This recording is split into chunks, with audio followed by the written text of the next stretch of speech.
So today we're going to be remaking the abandoned checkout flow for a Shopify Plus brand out of Europe. I actually came across these guys because one of my team members really likes their luggage and kind of gave me the idea that I should try to, get them as a client. At the moment, I believe they're only sending one abandoned checkout email in their flow, even though they have regional stores for US, Europe, and are definitely up there in terms of a revenue perspective. So I know for a fact that their emails are probably not where it needs to be, especially after I checked out their tech stack. So in this video, I'm gonna show you guys how to build a high converting abandoned checkout sequence using the brand DB Journey as reference. I'm gonna be breaking down the 4 email structure that we like to follow internally at the agency. Vast majority of brands doing under, let's say, maybe $1 million a month, covering the flow structure. I'll also kind of dive into some of the sample designs that we made for DB Journey, as well as why we chose to do the content in which we did. And lastly, I'm gonna show you guys exactly how to build this flow out inside of Claviyo itself. So without further ado, let's get into it. So as you guys can see on screen, this is what their current abandoned checkout email looks like, which basically is just like a relatively generic pre-purchase email serving as kind of like a reminder saying, purchase now. Now, from an aesthetic perspective, it's not insane, but it does fit the brand quite well in terms of having kind of like a clean, minimal aesthetic. However, from a conversion perspective, it's just not super optimized in terms of not having as much urgency in the offer, not having correct emphasis in terms of discount expiration, and in terms of product recommendation, it's simply showing relevant products as opposed to the exact products that people were adding to cart and engaging with on your website, which particularly for a brand that sells a ton of variation could really harm with conversion rates. Because for example, if someone's interested in luggage, and you're showing them backpacks, then obviously it's not super relevant. However, just as an added caveat, I do understand this brand originates out of Norway, and having worked with a ton of like Scandinavian and European clients in general, I've noticed that there's a big cultural difference between kind of like selling to North American and European markets. In Europe, things like urgency and kind of sales tactics culturally viewed as kind of cringe, but I'm gonna say though that they still work. I can imagine that their marketing team probably has a lot of resistance from the higher ups in terms of being able to use some of the best practices. So I'm not saying that, they don't know how to do it, but that's definitely something I would factor in consideration when working with a brand like this. So let me show you guys the kind of general flow structure, as well as the copy structures and content angles that we like to use for a typical abandoned checkout sequence. I've also got an example one written out for DB Journey so that we can get a live demo of exactly what it is that it could potentially look like. So in terms of the general strategy, we like to keep messaging relatively simple, right? In terms of email 1, we don't like offering a discount right away. Why? Because a big portion of customers that would be converting from that email doesn't necessarily need a discount or like some sort of offer incentive to complete their order. So it's actually not super useful to open straight away with the discount like they do with DB Journey, because what ends up happening is you end up giving away basically just free profit to customers that would have converted regardless. Particularly with DB Journey, they have a higher average order value, meaning that decision cycles are typically going to be slightly longer anyways.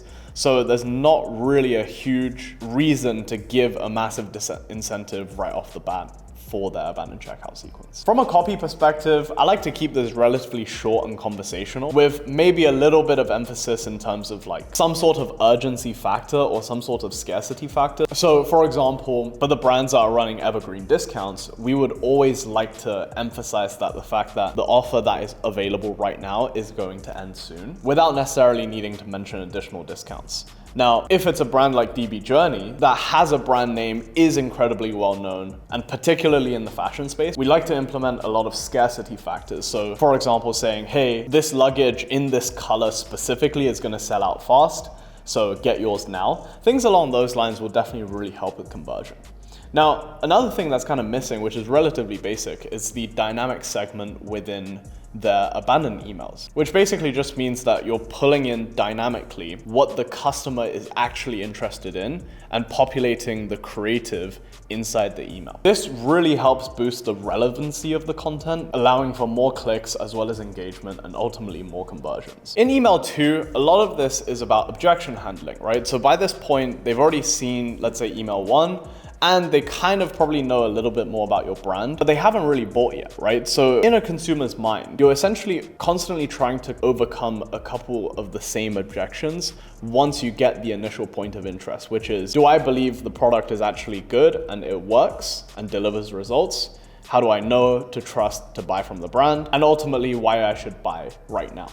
So in terms of objection handling, there's several ways that we like to do this. First way is to highlight the product benefits or demonstrate the product in one capacity or another to showcase that, hey, our brand and what we sell works as intended. The second way in terms of building trust is to introduce some social proof, either in the form of reviews or in the form of publication quotes. And lastly, in terms of giving people a reason to buy now, from email 2 onwards in the abandoned checkout, we always like to increase some sort of incentive, and that incentive only gets bigger the deeper they go into the flow. And generally for the third email, this is sometimes where we end the flow, but sometimes we extend it to a fourth email. It just depends on kind of like the brand and the volume they're pumping, as well as the decision cycles for that specific brand in general. In email 3 and 4, this is where we like to introduce a ton of urgency, a ton of scarcity, basically using every single direct response tactic to try to get people to place the order right now, including things like countdown timers, slightly bigger discounts, urgency in terms of saying, hey, look, this is a one-time discount, one-time offer that ends tonight, buy it now, featuring some more additional social proof to help with objection handling, as well as sometimes we use plain text emails on either email 3 or 4. Basically, it's just a letter from the founder written in a very personal way, extending a personal discount code to the potential buyer with some added urgency. So for example, it could be like, hey, it's Boyan, I'm the owner of emailmarketer.com, and I saw that you've been checking out this ebook of mine or whatever, but you haven't quite completed the order. So I wanted to give you a 50% discount code for you to purchase the book and learn email marketing, let's say. But there is a catch. I don't really do this often, so the code is going to expire tonight by midnight EST. So get it now. Here's the code, boom. Right? So that's essentially how it works. So on screen now is some copy that I kind of wrote prior to the recording of this video for DB Journey themselves. And you can see that it follows the email strategy and the content angles that I've kind of laid out early on in this video. What I'm going to do is I'm going to send this over to the design team, and they'll come back with 2 design-based emails that we're going to build together inside of Klaviyo, as well as the final email being plain text email written from the perspective of the co-founder of DB Journey. So now that I've got the 2 designs back from the design team, I wanted to use it as an opportunity to highlight several things that we can actually do to further customize the abandoned checkout sequence. So you'll notice that the creative choice here has been very specific in terms of the creatives being a specific backpack from DB Journey's collections. Now, I know from my research, they are also selling multiple product categories, such as luggage, roller bags, duffel bags, and they also can filter based on the activity that the customer is also interested in, right? So how does that actually play into abandoned checkout sequence? So for example, what we would do, because they are a Shopify Plus brand, likely pushing multiple 8 figures, we would actually split the flow based on each product category. So for example, if someone is interested in backpacks, then we would send them down this flow with a backpack creative plus the dynamic segment to pull in the products that they're actually interested in. But we would essentially make all of the content relatively backpack centric. Whereas if they were interested in, let's say, luggages or bags in general, then we would tailor the content specifically to those also. And that's relatively simple to do. Now, if you're a brand doing less than 500K per month, just don't even think about it. Like, it's absolutely pointless. Because you're not really pushing enough volume. Now for these guys, that's what I would do. From a design perspective, I can imagine they would really be very pedantic about branding. So that is definitely something that we would work with them on, from getting compliance regarding font, colors, etc., etc. Right now you can see the design is like relatively, I would say in my opinion, basic, but it's a pretty good starting base to work from. Now you can see we're incorporating some form of urgency factors and discounts starting in email 2. Now, from an urgency perspective, we're not actually going too heavy into it, simply because I can imagine, because it's a European brand, I can imagine they probably are relatively resistant to things like countdown timers, and that's why I just didn't really include it here. Now, let me show you guys how to actually build this flow inside of Klaviyo. So first things first, you're gonna wanna go to flows, hit create a flow, and you're gonna search flows, typing in cart. The reason why you type in cart is, as opposed to checkout, is because for some reason, I don't know why, but like Klaviyo just doesn't call it abandoned checkout, even though the trigger is specifically checkout. And then you're gonna click abandoned cart reminder, email, and SMS. Klaviyo is really trying to push more users onto the SMS, which is why they have this, but you can pick this template and just remove the SMS. I'll show you how to do it. So essentially, you're just gonna call this PLT abandoned checkout, and you're gonna click use template. Now, several things, right? First things first, we're gonna change this delay down to 30 minutes instead of hours.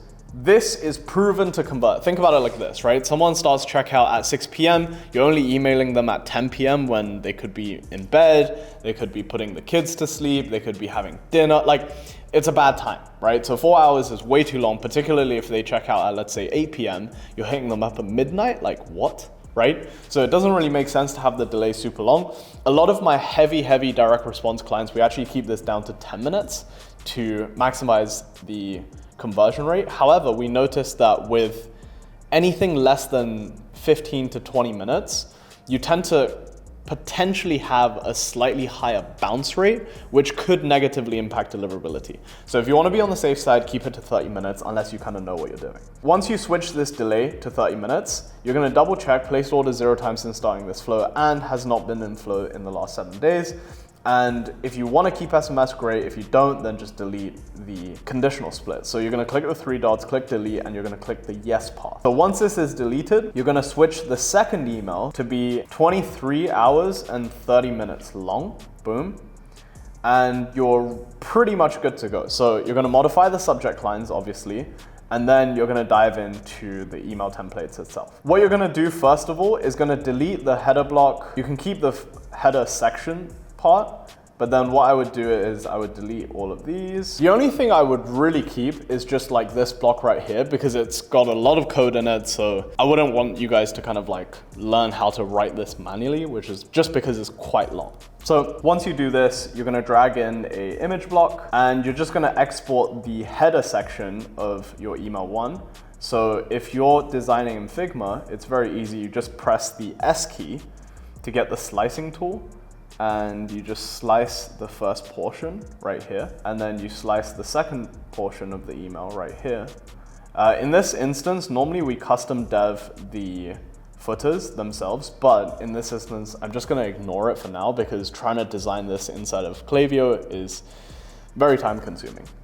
So I'm just gonna export slice 1 and then export slice 2. Now when exporting, it's very, very important that you select JPEG as opposed to PNG to prevent the background from being transparent. Once the slices are exported, what you're gonna do is you're just gonna upload them as an image inside of Klaviyo. Now, once this is uploaded, you can see kind of like the email is kind of taking shape, right?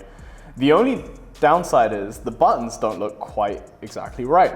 So what you're gonna do is you're gonna go inside of here and you're gonna click copy the link address, okay? And then you're just gonna paste it in the link address sections of your 2 image blocks. Now, you'll notice that you are so close to upgrading your carry, your product name is still in cart ready to go. So essentially here in the copy, we designed some dynamic text, right? So if I was designing this for a real client, what I would do is I would crop this part out, add in a text block, and then make a reference to item.product title.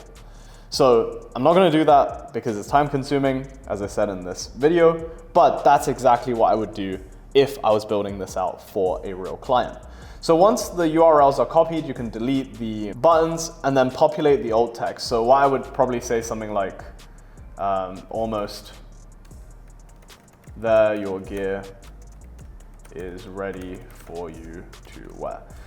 You'll notice that I don't exactly copy the copy that is designed inside of the image. Why is that? It's because when you use common abandoned checkout phrases, your emails may get categorized into the promotional tab at a higher rate, just because when email providers, they scrape the data of your emails, and if they see a bunch of like promotional phrases, they categorize you as marketing. So here, the alt text would be like engineered for movement, lightweight, ergonomic, travel ready. Now you'll notice that the background of this dynamic section is still white. What you could do is go in, change the font by clicking on any of these and just kind of playing around with it to make it fit your brand. It's not super hard to do, it takes about 5-6 minutes to correct, but essentially once this is done, you can hit exit, hit done, and you're good to go. Obviously modify your subject lines.